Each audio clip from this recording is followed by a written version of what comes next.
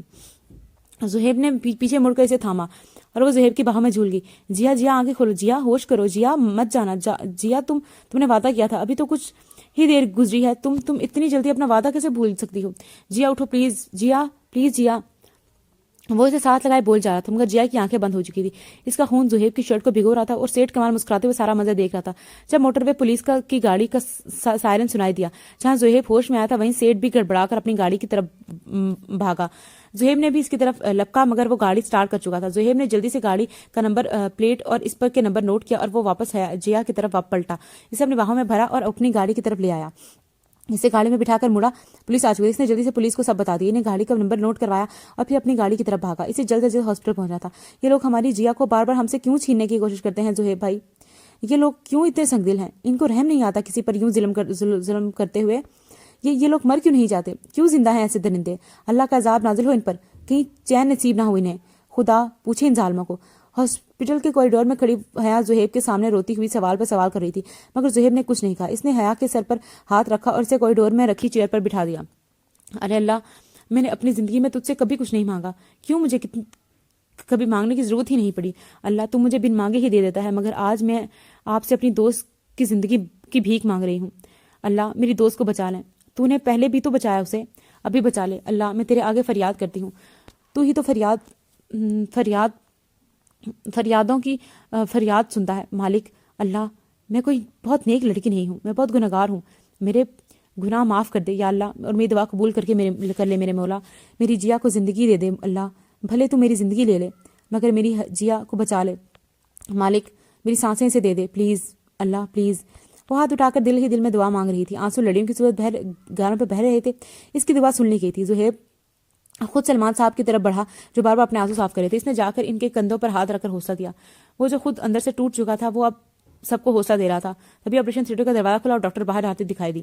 جہاں